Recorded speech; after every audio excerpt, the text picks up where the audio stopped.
welcome everybody to another episode of the Bus Ride Series Season 1. In this episode, we're going to get our power network started using primarily solar panels for now, and we're going to throw down some new machines. We're going to get simplify some things like our ore processing. So hopefully you guys have done some mining and gathered up your resources since the last episode. So strap on your helmets, buckle your seats, and let's go. Alright everybody, in the last episode I told you that I wasn't going to do too much modeling. I wasn't too worried about all this dirt and just the way that looks, but I did a little line. I didn't do too much, but I did a little bit here. I took out some dirt flooring and turned it into, or put the stone in its place, and put an exterior wood wall on the house. I'm not a big fan of wood. I've lit too many houses on fire and been too disappointed. But I really kind of like the look of this wood with this resource pack. This is actually just the spruce. I really can't wait to start doing the tree breeding with forestry and see how some of those woods look, like the cherry and some of the other ones. We got some lightning outside. That's always good times. But I just kind of like the look of this, so I went with that. All right. Some of the other modeling I did on the house here was made me a storage room. You always need one of these. Quite a few chests in here, but I'll probably eventually have to expand in the future. For now, though, this works. The reason why I'll have to expand is hopefully I'll have enough stuff to fill up one whole chest. You know, one full of iron, one full of all my redstone and whatever else all the way down the line. But I kind of like the way this wood looks behind here. It looks like there's a light behind the chest just kind of shining up. There's not. It's just the way it happens to look. But I don't think I'll be able to stick with that just because I won't be able to do that here unless I have wood walls inside the house. And like I said, I'm not too big of a fan of wood, so we'll figure something out. And in case you're curious, this is stone slab. Actually, it's not stone brick, it's stone slab. The stone brick actually looks quite a bit different, but that's what this is all the way around. So that's that. All right. I'll show you guys this right here. I got an efficiency 4 and fortune 3 diamond pickaxe. So obviously, if I have that diamond pickaxe, I have an enchantment room. Alright, so this isn't done yet. I'm going to fill this all up with the bookshelves. Don't really need it all the way around, but I'm going to anyways because I can.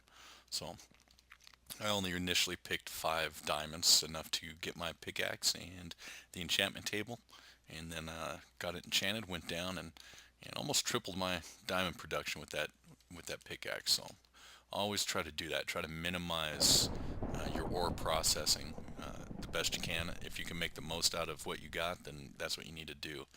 That's what's great about things like here, like with the macerator and the ore washer and all the other stuff, is you're making more with what you got. Eventually, you most likely won't need it, but early on, it's super important. So always keep that in mind. All right, and with that, that's the entry to our. This is going to be our machine room. This is going to be pretty much our everything room, our processing room. It's probably a lot bigger than we really need, but I like overdoing it sometimes. Plus, once we start getting into all the other Buildcraft powers, and this just gives us a lot of room to expand. And if it's too much when we get to that point, then we can always trim down the rooms and figure something out. But I figure right now it's better to be too big than too small. And I've counted back this way from where we're at here. I think there's 16 blocks all the way back till we get outside. So we got plenty of room back behind, which is going to be needed because eventually we're going to pipe all our machines together so we can process, so we can go from our macerator to our ore washer to our thermal centrifuge to our furnaces, and then we'll probably have a distribution network to automatically dump everything into our chests. I've got quite a few ideas, but that's a ways down the road. But I'm thinking ahead as far as the size of the room and all that good stuff. So this macerator, this generator will end up going because we won't need it once we get our power network going. But the macerator is actually in the wrong spot. I'm not going to break it until I get my electric wrench, which will be soon. But I'm going to put everything inside the wall. so that way it just looks nice and tidy, and it's not all just sticking out here.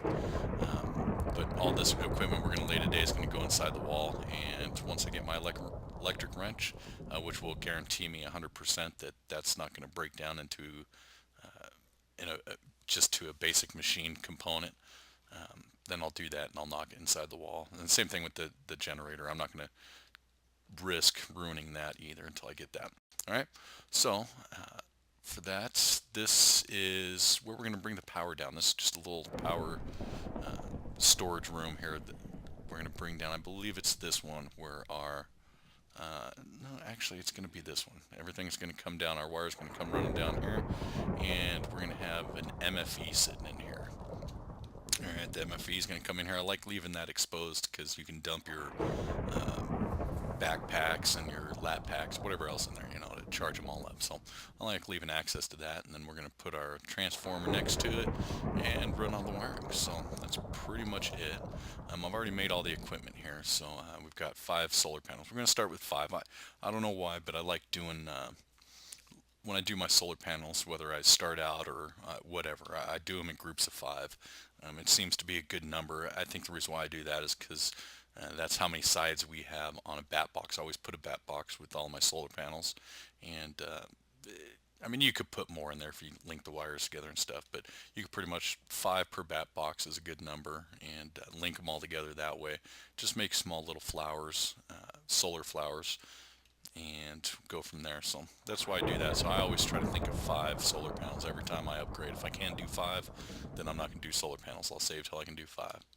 Alright, so with that said, let's go ahead and get this started here. It's raining outside, so hopefully we don't find any creatures outside, like up here, like creepers or whatever else, because I don't have a clean way of getting up here, so we can't see what's up here until we're already up here.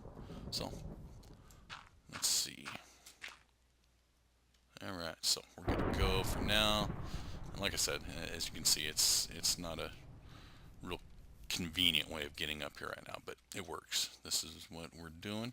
I've already been up here once, so this is where I marked out the coordinates. This is where we're going to head down here. So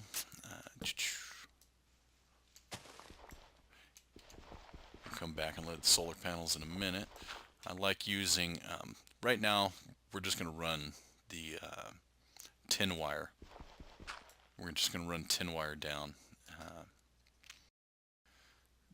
because that's all we really need for now. Eventually we'll have to upgrade that to the high voltage wires, and we'll probably just end up to save a headache. As soon as we can do it, we'll probably end up doing the glass fiber cables, but that uses diamonds, so I believe it uses diamonds, so we'll wait on that for now. But eventually that's where we're going to go, just because there is no voltage limit on those. So I believe we're getting near the end here. So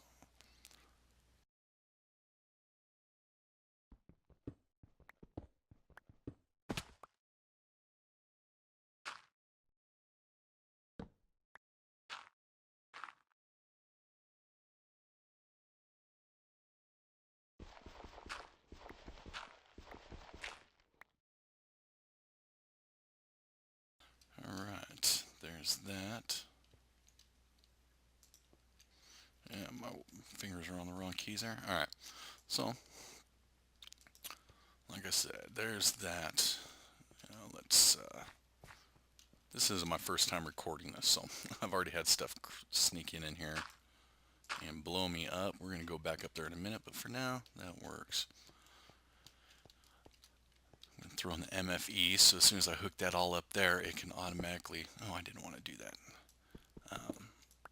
It will start storing energy because we're going to need it. The ore washer, if you haven't used it before, that ore washer really kind of depletes power, at least right off the bat.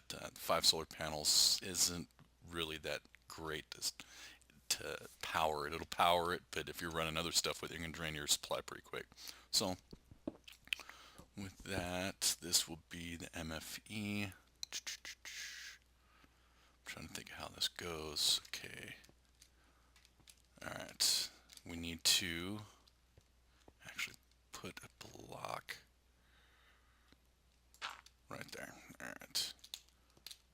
here. If you're not familiar with the machines, the MFE, the way it works is with this texture pack it's actually a different color, but if you're not using a texture pack, there are 1 dotted sides and 3 dot side. The 3 dot side is where the power comes into, right? Power comes into it. No, that's wrong. I am doing that wrong, huh? It is the output. Alright. Alright. Forget that. Alright. There we go. See, there's a green dot side. That's the output. So anything else will input our input sides. So we got our power input in there. We'll come back down and do our low voltage transformer in a second. It's nighttime and I don't feel like fighting anything. So let's go ahead and sleep.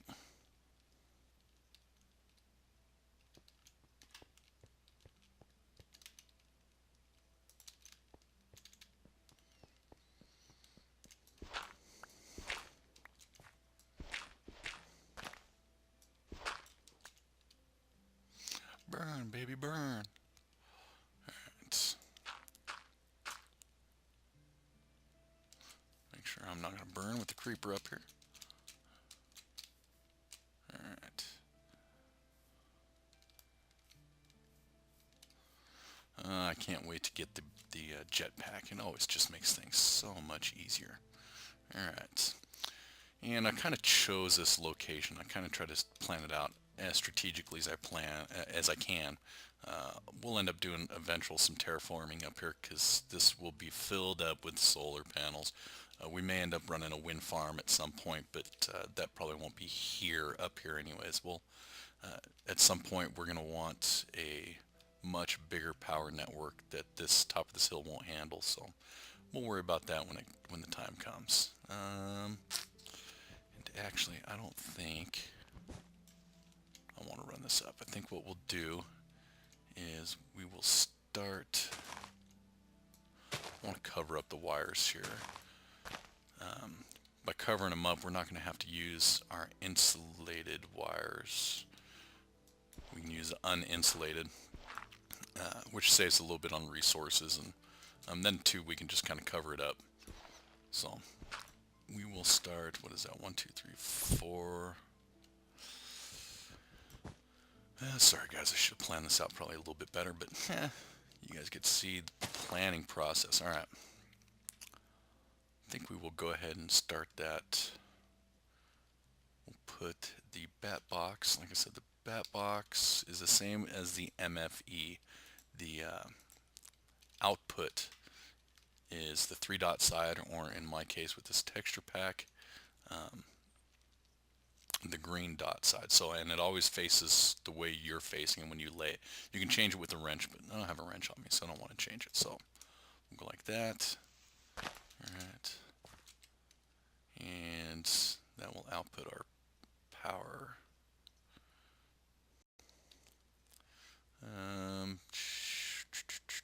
Yeah, I messed that one up, didn't I? That's right, I'll figure it out later.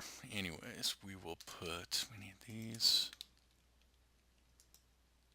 Put that right there just to get this started. Alright.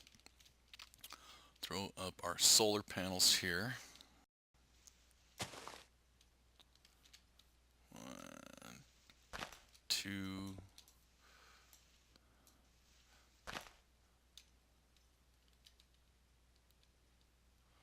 4, 5. Alright, that's how I think we're going to run it. You know what, that's not how we're going to run it. That's what I did last time. Alright. I will get a wrench and turn this upside down. Let me go ahead and we're going to pause it here, and I'll come back when I get this all laid out. Alright everybody, I think I finally got this all taken care of here. To you it was only a couple of seconds, and for me it actually took a little while. There's quite a bit I had to do. I thought I was ready for this episode and I wasn't, but that's alright. I didn't want to bore you guys with it. So anyways, here is my solar flare, or my solar flower here. Alright, it's pretty much what you saw before. Instead of going one deep though, I ended up going a couple deep here for the wire. I had to do that because under this center one is where the bat box is at, and just so the wires didn't touch for the output to the solar panel here. To keep this shape, I could have just made a different shape out of it, but to keep the shape, I went 2 down with that wire. Not a big deal. But this makes a nice little neat design, and I'll just build off of this and up and around here. That's why I left this up here, so I know where the line's at. Left a wire here, and that's the power. So let's go ahead and head back downstairs. I've got the machines already hooked up and show you what that looks like. Alright everybody, here we are. We're back down here in the machine room, machine shop, whatever you want to call it here. And I got the machine set up here. I was a little strategic with the way I laid this stuff out, even though I really didn't need to be, because once I get it all hooked up with my Minecraft piping and start making everything automated, I'm gonna totally redo it anyways. But I laid it out kind of how I wanted anyways. Eventually these will be stacked up. I'll have the macerator up here, and the ore washer will be down here with the pipe in between them, and then the furnaces will be next in line until I get the thermal centrifuge, which will go in between them because it'll be that extra step of cleaning out and processing my ores. But got the macerator, ore washer, and electric furnace. I didn't have this one at the start of the episode. I had to go ahead and build this one, and just because I was running out on coal. In 1.6 they eliminated multiple coals per ore block, so I kind of miss that. Even though there's still huge veins of coal, it still makes it a little difficult sometimes early on. But got this dealt out now, so I still got my coal furnace out there, but this will be my primary source. Right, and then this is the metal former. This will save me tons. I've already went through several hammers. I haven't gone through, I'm only on my first clippers there, but that'll come in handy. So these are really, as far as I feel anyways, are the most important machines to have early on. Alright, and the ore washer here, I don't have any water, so let me show you what I did with that here. Alright, we got the MFE up here. As you can tell, I've been having the power go for a while. I've got a decent chunk, but there's holds 4 million. And then the other thing too I forgot was that this is high voltage. Alright, I didn't have this made before. I put up my low voltage here and blew it up. Alright, you need to have a medium voltage power. And remember, the transformers are different than the storage devices. Remember, on the storage devices, the odd box, whether it's the 3 dots or the different color or whatever texture you got, the odd one out is the output, right? Whereas on the transformers, there's 2 ways to think about it. Pretty much their input. Under normal circumstances, the 3 dot side, or the opposite colored side, is the input. But in these new boxes, they have them, they used to be just apply redstone, but now you can fix step up, fix step down. Right now it's stepping down. Right? Without a redstone signal, it's stepping down. And what's that's doing, obviously, is taking high voltage and stepping it down to medium voltage. If you were to do it the other way around, then you would actually need to reverse that. You need to input this into the 1 dot side, and then the output would be, so the other way to think about it is, under normal circumstances, 3 dots is input, but really it's the high voltage side. That's what's accepting all the high voltage. And if you step it up and you output high voltage from that, then you would just change the order of that. So and then so what I did here was I ran it to my medium voltage. See, again, the high voltage is going in the 3 dot side, and then the output is the 1 dot sides. So I fed this all here. That'll all eventually change. I am losing a little bit of power here with this run of cable I have, but not too much. Alright, for the ore washer here, what I did was went out and got some cactus and made me some waterproof pipe and made myself a Minecraft pump, hooked it up to a redstone engine that will be more than enough to power this pump continuously. And the redstone, as long as it's got something to work, it will never explode. So I can set it and forget it, like Rompopil, if you know who Rompopil is. Anyways, and then infinite water. Normally, infinite water, you only need three spaces, two water sources, and in the middle would be infinite water. But for these pumps, it sucks water too fast. So I tried that and it doesn't work. The way you do infinite water with this pump, and this is a Buildcraft pump, all right? It's not the industrial craft pump. Uh, to do infinite water for the Buildcraft pump, you need 9 squares of water. All right, just run it infinite water style. Do one in each corner, and that will make the entire thing infinite water. And that will be enough to continually supply this. You never have to worry about it again. So we'll go ahead and box this in. I'm using dirt for one, not a big deal. I'm going to leave this torch in here just so nothing spawns. Nothing should, but I'm going to leave it in there anyways in case I got to come and do some repairs. And let's go ahead and seal this up.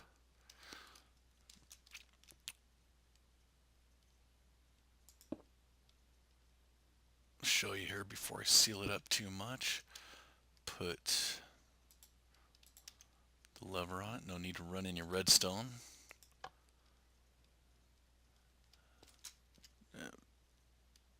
Alright, yep, no need to run in your redstone. Give it a minute and that should start pumping just fine.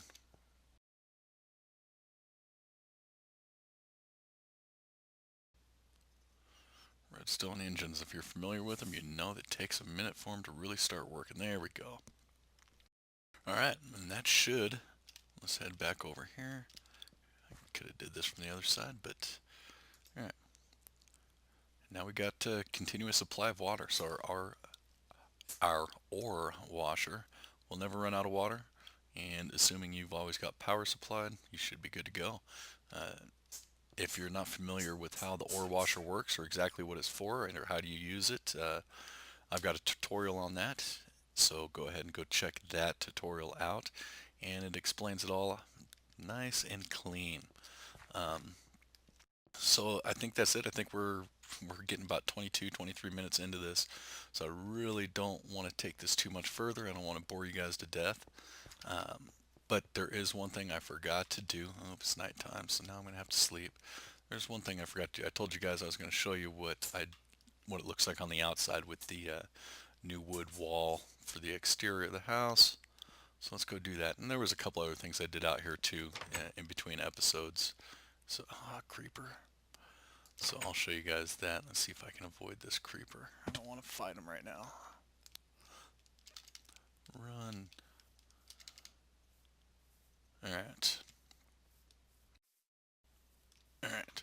As you can see there, as I went running for my life away from that creeper, I put up just a small wheat farm there and a reed farm there. Obviously need the reeds for my books up there, for my enchantment room. The wheat I don't really use to feed myself. I use to feed my animals. I went and got myself a little cow herd here and some sheep. Built this all off, and as you can see right there, I went and planted a bunch of rubber trees there, so I got a nice supply of rubber, wool, and leather slash beef, because beef, that's what's for dinner. That's what the house looks like so far. Not too big of a deal, but it looks kind of nice. I like that texture of the, what is it, the spruce. I believe that's the spruce tree for this texture, so kind of like the color of it. So at least for now, that's what I'm working with. I'll probably change it down the road, but that's it. So